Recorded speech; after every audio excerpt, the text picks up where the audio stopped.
सनातन धर्म में काशी के मृत्युंजय नगरी कहल गईल बा। ई ऊ स्थान बा जहाँ स्वयं महादेव निवास करलन, जहाँ समय रुक जाला और जहाँ मोक्ष के द्वार खुलेला। काशी विश्वनाथ मंदिर, जेकरा भगवान शिव के प्रमुख ज्योतिर्लिंग मानल जाला, हजारों साल से रहस्य और चमत्कार से घिरल बा। बाकी का आपके मालूम बा कि मंदिर खाली धार्मिक स्थान नहीं खे, बल्कि अनगिनत रहस्य से भरल एगो आध्यात्मिक केंद्र बा। का आपके मालूम बा कि काशी विश्वनाथ के शिवलिंग दक्षिण के तरफ झुकल बा? ई कोई साधारण संजोग नहीं खे, बल्कि एगो गूढ़ संकेत मानल जाला। आखिर एकर पीछे के रहस्य का बा? का आपके मालूम बा कि जब औरंगजेब काशी पर आक्रमण करे के कोशिश कैले रहे तो ऐसा कौन घटना घटल रहे जेकर कोई ऐतिहासिक प्रमाण ना मिलेला? आखिर का भइल रहे वो भयावह रात में जब ई पावन धाम पर संकट मंडराए लागल रहे? धनवंतरी और लोलार कुंड के रहस्य का बा? ई जल स्रोत कोनो साधारण जलधारा नहीं खे, बल्कि एकर पीछे छुपल बा गहरा आध्यात्मिक और वैज्ञानिक संकेत। उत्तर काशी के त्रिशूल में कौन ऐसा रहस्य छुपल बा? का ई खाली एगो धातु के निर्माण बा या फिर एमे कोई दिव्य शक्ति समाहित बा?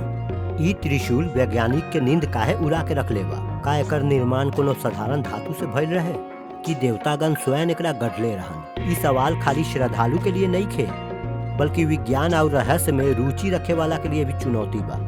का काशी खाली एगो धार्मिक नगरी बा कि ई एगो ऐसन आध्यात्मिक प्रयोगशाला बा जहाँ कितना गुण रहस्य आज भी अनसुलझल बा? आई ई रहस्यमय यात्रा में हम आपके लेके चलत तानी। वाराणसी, जेकरा काशी और बनारस के नाम से भी जानल जाला, ई दुनिया के सबसे प्राचीन नगर सब में से एगो बा। एकरा मोक्ष के नगरी कहल जाला, काहे कि यहाँ मृत्यु के भी मुक्ति के द्वार मानल जाला। यह पवित्र भूमि पर स्थित बा काशी विश्वनाथ मंदिर, भगवान शिव के दिव्य धाम, जहाँ हर साल लाखों श्रद्धालु दर्शन करे आवेला। काशी विश्वनाथ मंदिर उत्तर प्रदेश के वाराणसी जिला में गंगा नदी के पश्चिमी तट पर स्थित बा। ई मंदिर भारत के 12 ज्योतिर्लिंग में से एगो बा और एकर उल्लेख स्कंद पुराण, शिव पुराण और बहुत हिंदू ग्रंथ में मिलेला। मानल जाला कि इस स्थान पर स्वयं भगवान शिव ज्योतिर्लिंग के रूप में प्रकट होके कहले रहन, ई स्थान कभी नष्ट ना होखी, सृष्टि के अंत भी एकरा प्रभावित ना करे सकी। ई मंदिर के वर्तमान स्वरूप 18वीं शताब्दी में मराठा शासक अहिल्याबाई होलकर द्वारा पुनर्निर्मित कयल गई रहे, लेकिन एकरा से पहले एकरा कई बार नष्ट और पुनः स्थापित कयल गई रहे। कहल जाला कि ई मंदिर इतिहास के हर दौर में आपन शक्ति के बनाए रखे में सफल रहा। काशी विश्वनाथ मंदिर के प्रमुख आकर्षण यहाँ स्थित स्वर्ण शिखर बा, जेकरा सिख महाराजा रंजीत सिंह 19वीं शताब्दी में सोना से मढ़वैले रहन। यह कारण बा कि एकरा स्वर्ण मंदिर भी कहल जाला। मंदिर के गर्भगृह में शिवलिंग स्थित बा, जहाँ हर दिन हजारों भक्त पूजा अर्चना करे आवेला। एकर चारों तरफ संकरी गली बा, जेकरा काशी के गली कहल जाला, जहाँ हर कदम पर एगो अलग आध्यात्मिक अनुभव मिलेला। मंदिर के पास में ही मणिकर्णिका और हरिश्चंद्र घाट बा, जहाँ हिंदू धर्म के अनुसार अंतिम संस्कार करे से मोक्ष प्राप्त होखेला। लेकिन का ई खाली मात्र धार्मिक स्थान बा कि एकर पीछे कोई और बड़ा रहस्य छुपल बा? चली आगे बढ़तानी और जानतानी काशी विश्वनाथ के उ रहस्य के जेकर उल्लेख इतिहास के किताब में ना के बराबर मिलेला। काशी खाली एगो नगर नहीं खे, बल्कि ई एगो अनुभव बा, एगो रहस्य बा और एगो ऐसन जगह बा जहाँ समय रुक जाला। बाकी का सच में ऐसा संभव बा? का कोई स्थान ऐसा हो सकता जे काल के प्रभाव से मुक्त होके? हजारों साल से काशी के अविनाशी नगरी कहल जाला। स्कंद पुराण में उल्लेख बा कि जब सृष्टि के अंत होखेला, जब प्रलय आवेला, तब भी काशी बनल रहेला। यह स्थान स्वयं भगवान शिव के त्रिशूल पर टिकल बा और यह कारण बा कि एकरा काल से ऊपर मानल जाला। यहाँ आवे वाला हर व्यक्ति महसूस करेला कि जैसे वो कोनो दोसर दुनिया में आ गई बा। काशी के संकरी गली में चले घड़ी समय के एहसास बदले लागेला। पुराना इमारत, मंदिर के घंटी, गंगा के तट पर बैठ के प्रवाहित होत दीप के देखला, ई सब माना कि एगो दिव्य संसार के अनुभूति करावेला। बाकी का ई खाली आस्था बा कि एकर पीछे कोई गहरा वैज्ञानिक सच्चाई भी छुपल बा? कुछ शोधकर्ता और वैज्ञानिक सब मानेला कि काशी के ऊर्जा चक्र बाकी स्थान सबसे अलग बा। यहाँ के वातावरण में एगो विशेष प्रकार के स्पंदनशीलता बा, जेकरा हमनी आध्यात्मिक ऊर्जा कह सकतानी। बहुत साधु संत यहाँ गहरा ध्यान और साधना के बात कहला। कि काशी के समय कोई विशेष धारा में बहेला, जहाँ भूत भविष्य और वर्तमान के भेद मिट जाला। का आप कभी गौर कैनी है कि यहाँ आपते ही समय के धारा बदल जाला? लोग सब कहेला कि यहाँ कोई जल्दी में ना रहेला, कोई भाग दौड़ ना होखेला और यहाँ कुछ भी अप्राकृतिक रूप से तेज ना घटेला। यह कारण बा कि काशी के घाट पर बैठला से ऐसा लागेला कि समय जैसे रुक गईल बा। काशी में मृत्यु भी मोक्ष के द्वार मानल जाला। यहाँ मणिकर्णिका घाट पर रोज चिता जलेला। बाकी शोक के स्थान नहीं खे, बल्कि आत्मा के मुक्ति के केंद्र मानल जाला। कहल जाला कि यहाँ मृत्यु एगो उत्सव बा, काहे कि ई खाली एगो देहांत नहीं खे, बल्कि आत्मा के अंतिम यात्रा बा। एगो ऐसन यात्रा जहाँ जीवन और मृत्यु के चक्र टूट जाला, जहाँ आत्मा हमेशा के लिए मुक्त हो जाला। यह कारण बा कि काशी के अनंत नगरी कहल जाला। इस स्थान खाली एगो शहर नहीं खे, बल्कि एगो ऐसन बिंदु बा जहाँ से सृष्टि के देखे के हमनी के दृष्टिकोण बदल जाला। यहाँ आवे से हमनी के एहसास होखेला कि जीवन खाली समय के गणना नहीं खे, बल्कि एगो दिव्य अनुभव बा। हिंदू शास्त्र के अनुसार काशी कोनो साधारण नगरी नहीं खे, बल्कि स्वयं महादेव के बसायल भूमि बा। स्कंद पुराण और शिव पुराण में कहल गईल बा कि जब सृष्टि के निर्माण होखत रहे, तब भगवान शिव काशी के अपन त्रिशूल के नोक पर धारण कर लेले रहन। यह कारण बा कि जब प्रलय आवेला और पूरा सृष्टि नष्ट हो जाला, तब भी काशी अडिग रहेला। काशी के महाशमशान भी कहल जाला, यानी वो स्थान जहाँ जीवन और मृत्यु के भेद समाप्त हो जाला। कहल जाला कि जोन व्यक्ति काशी में मृत्यु प्राप्त करेला, ओकरा स्वयं महादेव तारक मंत्र दे के मोक्ष प्राप्त करेलन। यही खातिर एकरा मोक्ष के नगरी कहल जाला। यहाँ स्थित मणिकर्णिका घाट के भी एगो अनोखा रहस्य बा। मानल जाला कि यहाँ माता पार्वती के कान के मणि गिरल रहे और तब से ही यह स्थान दिव्य शक्ति से युक्त हो गई। कहल जाला कि ये घाट के चिता के आग कभी ना बुझेला, काहे कि यहाँ मृत्यु खाली अंत नहीं खे, बल्कि मुक्ति के द्वार बा। एकर अलावा वाराणसी के अद्भुत ज्योतिर्लिंग काशी विश्वनाथ के भी मोक्ष के केंद्र मानल जाला। कहल जाला कि जब भगवान विष्णु हजारों साल तक तपस्या कैलन, तब महादेव स्वयं प्रकट भइल रहन और कहलन, ई स्थान हमार प्रिय नगरी होखी। यहाँ आवे वाला कोई भी प्राणी जन्म मरण के बंधन से मुक्त हो जाई। शायद ये कारण बा कि काशी के मृत्यु के ना, बल्कि अमृत के प्रतीक मानल जाला। बाकी का खाली आस्था ही नगरी के शक्ति बा कि एकर पीछे कोई और भी रहस्य छुपल बा? का यहाँ के ऊर्जा, यहाँ के घाट, यहाँ के गली सब कोई अनदेखा विज्ञान छुपैले बा? काशी विश्वनाथ मंदिर, जेकरा भगवान शिव के प्रमुख ज्योतिर्लिंग मानल जाला, खाली एगो मंदिर नहीं खे, बल्कि अनंत ऊर्जा के केंद्र बा। हिंदू धर्म के अनुसार ज्योतिर्लिंग स्वयं भगवान शिव के दिव्य प्रकाश के प्रतीक बा और काशी के विश्वनाथ ज्योतिर्लिंग इस सब में सबसे विशेष मानल जाला। ऐसन कहल जाला कि जब स्वयं भगवान विष्णु यहाँ घोर तपस्या कैले रहन, तब महादेव प्रकट भइल रहन और ऊ ई स्थान के अपन स्थायी नगरी बना लेलन। काशी विश्वनाथ मंदिर के महिमा खाली आस्था तक सीमित नहीं थे, बल्कि यहाँ हर दिन हजारों श्रद्धालु दर्शन खातिर आवेला और वो लोग अनुभव करेला कि ये स्थान शिव के दिव्य उपस्थिति से हमेशा जागृत रहेला। काशी विश्वनाथ खाली एगो ज्योतिर्लिंग बा।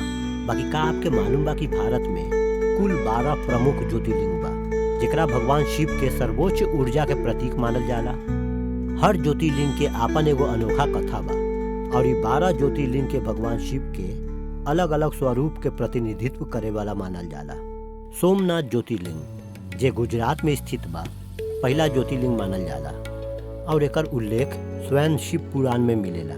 मल्लिकार्जुन ज्योतिर्लिंग जे आंध्र प्रदेश में स्थित बा, एकरा शिव और शक्ति के संगम कहल जाला। महाकालेश्वर ज्योतिर्लिंग जे मध्य प्रदेश में स्थित बा, ई एकमात्र ज्योतिर्लिंग बा जहाँ महादेव स्वयं काल के नियंत्रित करलन। ओंकारेश्वर ज्योतिर्लिंग जे मध्य प्रदेश में स्थित बा, यहाँ शिव ओंकार के रूप में पूजल जालन। वैद्यनाथ ज्योतिर्लिंग जे झारखंड में स्थित बा, एकरा रावण द्वारा पूजित ज्योतिर्लिंग भी कहल जाला। भीमाशंकर ज्योतिर्लिंग जे महाराष्ट्र में स्थित बा, ई शिव के भीम रूप के प्रतीक बा। काशी विश्वनाथ ज्योतिर्लिंग जे उत्तर प्रदेश में स्थित बा, एकरा मोक्ष के द्वार कहल जाला, जहाँ मृत्यु भी मुक्ति बन जाला। त्र्यंबकेश्वर ज्योतिर्लिंग जे महाराष्ट्र में स्थित बा, जेकरा गोदावरी नदी के उद्गम स्थल के रूप में जानल जाला। केदारनाथ ज्योतिर्लिंग जे उत्तराखंड में स्थित बा, ई हिमालय में स्थित बा और यहाँ शिव तपस्वी रूप में स्थित बारन।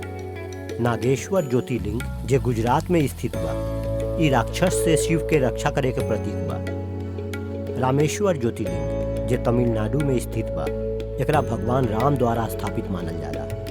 कृष्णेश्वर ज्योतिर्लिंग जे महाराष्ट्र में स्थित बा, ई 12वां और अंतिम ज्योतिर्लिंग बा, जहाँ शिव अपन भक्त पर विशेष कृपा करेलन। ई 12 ज्योतिर्लिंग की यात्रा कईल खाली एगो धार्मिक कर्तव्य नहीं खे, बल्कि आत्मा के शिव के दिव्य प्रकाश से जोड़े के द्वार भी बा। प्रत्येक ज्योतिर्लिंग के आपन महत्व और अलग अलग ऊर्जा होखेला, और यह कारण बा कि शिव भक्त सबके लिए पवित्र स्थान मानल जाला। का आपके मालूम बा कि काशी विश्वनाथ के शिवलिंग दक्षिण के ओर झुकल बा? ई कोनो साधारण संजोग नहीं खे, बल्कि एगो गूढ़ संकेत मानल जाला। आखिर एकर पीछे के रहस्य का बा? साधारण रूप से शिवलिंग के उत्तर चाहे पूर्व के दिशा में रखल जाला, काहे कि इनका के ई दिशा में भगवान शिव के उपस्थिति के प्रतीक मानल जाला। बाकी काशी विश्वनाथ के शिवलिंग ई सामान्य दिशा से कुछ अलग बा। ई दक्षिण के ओर झुकल बा, और यह बात इनका बाकी सब शिवलिंग से अलग बनावेला। ई रहस्य के समझे खातिर हमनी के काशी के इतिहास और धार्मिक मान्यता पर ध्यान देवे के होगी। हिंदू धर्म के अनुसार दक्षिण दिशा के यमराज के दिशा मानल जाला, जे मृत्यु के देवता बारन। वही खातिर जब शिवलिंग दक्षिण के ओर झुकल रहेला तो एकरा के मृत्यु के पार जाके मुक्ति और मोक्ष के प्रतीक मानल जाला। एगो और मान्यता बा कि जब भगवान शिव अपन भक्त के मोक्ष देवे के संकल्प लेलन तो वो काशी में अपन शिवलिंग के दक्षिण के ओर झुका देलन, ताकि जोन कोई भी यहाँ आके शिव पूजा करी वो जीवन के सब दुख से खाली मुक्त ही ना होगी, बल्कि मृत्यु के बाद भी मुक्ति प्राप्त करी। यही खातिर इस शिवलिंग के झुकाव मोक्ष के गहरा और दिव्य संदेश के दर्शावेला। कुछ वैज्ञानिक के मानना बा कि काशी विश्वनाथ के शिवलिंग के दक्षिण की ओर झुकाव एगो ज्यादा चुंबकीय प्रभाव के परिणाम हो सकता। काशी के पृथ्वी पर एगो ऊर्जा केंद्र मानल जाला और ये स्थान जियोमैग्नेटिक गतिविधि से भरल बा। काशी के शिवलिंग के झुकाव शायद कोनो चुंबकीय चाहे भूवैज्ञानिक कारण से हो सकता, जेकरा के उ विशेष दिशा में रखेला। यहाँ एगो दिलचस्प खोज बा जे बतावेला कि काशी विश्वनाथ के शिवलिंग के आसपास के क्षेत्र में चुंबकीय ऊर्जा के विशेष संरचना पायल जाला। ये ऊर्जा ऐसन बा कि शरीर और मन के एगो अलग अनुभव देवेला। भक्तगण जब ये ऊर्जा क्षेत्र में प्रवेश करेला तब उ लोग के अद्वितीय शांति के अनुभव होखेला। यह कारण बा कि यहाँ अइला के बाद लोग अक्सर कहेला कि उ लोग समय और स्थान से परे महसूस करेला। प्राचीन समय में काशी के महाशमशान यानी मृतक के स्थान मानल जात रहे। यहाँ के मान्यता के अनुसार जे भी व्यक्ति काशी में मृत्यु के प्राप्त करेला ओकरा मोक्ष प्राप्त होखेला। काशी में शिवलिंग के झुकाव दक्षिण के ओर होखे से ई मृत्यु और पुनर्जन्म के चक्र से बाहर निकले के संकेत देवेला। ई स्थान उप प्रक्रिया के प्रतीक बन गईल बा, जहाँ आत्मा के जन्म मरण के बंधन से मुक्ति मिलेला। साथ में ये भी कहल जाला कि जब औरंगजेब काशी विश्वनाथ मंदिर के नष्ट करे के कोशिश कैले रहे तब मंदिर के पुनः निर्माण कैला के बाद ई दक्षिण के ओर झुकल शिवलिंग रखल गईल रहे। बहुत पौराणिक कथा ई बात के पुष्टि करेला कि काशी के पुनः निर्माण में एगो गूढ़ उद्देश्य छुपल रहे, जैसे ये स्थान और शक्तिशाली बन गई रहे। तका काशी विश्वनाथ के दक्षिण के ओर झुकल शिवलिंग खाली कोई वास्तु दोष बा कि एकर पीछे कोई गहरा धार्मिक और वैज्ञानिक वजह बा? का आपके मालूम बा कि जब औरंगजेब काशी पर आक्रमण करे के कोशिश कैले रहे तो ऐसन कौन घटना घटल रहे जेकर कोई ऐतिहासिक प्रमाण ना मिलेला? आखिर का भइल रहे वो भयावह रात में जब ई पावन धाम पर संकट मंडराए लागल रहे? काशी जे भगवान शिव के प्रिय स्थान मानल जाला, हमेशा से विदेशी आक्रांता के नजर में रहे। 1680 के आसपास औरंगजेब काशी विश्वनाथ मंदिर के ध्वंस करे के आदेश देलक। ई भयानक घटना के उद्देश्य रहे हिंदू धर्म के प्रतीक के समाप्त करे के और अपन शक्ति के प्रदर्शन करे के। कहल जाला कि वो काशी के प्रमुख मंदिर में से एगो के तोड़े के और वहाँ मस्जिद बनावे की योजना बनैलक। मुगल सम्राट इस क्षेत्र में अपन सेना भेजलक और मंदिर के तोड़ल जाए के संकेत देलक। लेकिन ऐसा का भइल जे अचानक काशी के पवित्र स्थान पर औरंगजेब के आक्रमण असफल हो गए। कुछ कथा और धार्मिक मान्यता बा जेमे कहल गईल बा कि जब औरंगजेब काशी के ओर बढ़े लागल तो एगो अजीब घटना घटल। सबसे पहले जब ओकर सेना काशी पहुँचे वाला रहे तो एगो अजीब आंधी आयल। जे सेना पूरा तैयारी से आवत रहे वो अचानक अपन गति खो देलक। आंधी इतना तेज रहे कि सेनापति के रास्ता और आदेश तक खो गई। कहल जाला कि शक्ति भगवान शिव के रहे जे काशी के बचावे खातिर अपन दिव्य शक्ति के संचार कैले रहन। एकर बाद औरंगजेब के सेना द्वारा काशी के मंदिर के तोड़े के प्रक्रिया में कुछ असामान्य घटना घटल। कहल जाला कि उस समय काशी के आसपास के लोग एकजुट हो गए रहे और रात के समय मंदिर के आसपास कुछ अजीब उजाला देखल गई। ऐसन उजाला जे साधारण ना रहे बल्कि धार्मिक प्रतीक मानल गए। बहुत लोग कहेला कि शिव के दिव्य उपस्थिति के संकेत रहे जे उनकर मंदिर के रक्षा के लिए प्रकट भइल रहे। यहाँ एगो दिलचस्प बात ई बा कि घटना सब के कोई स्पष्ट ऐतिहासिक प्रमाण नइखे मिलेला। कोई समकालीन दस्तावेज चाहे इतिहासकार ई घटना के रिकॉर्ड नइखे करेला। बाकी तब भी ई कथा बहुत पुराना बा और काशी के हर एक मोड़ में गुजत रहेला। कुछ इतिहासकार मानेला कि औरंगजेब काशी पर आक्रमण के दौरान खाली मंदिर के नष्ट करे के आदेश देले रहे। बाकी ओकरा ई ना मालूम रहे कि पवित्र भूमि पर भगवान शिव के शक्ति के कोई सीमा नइखे।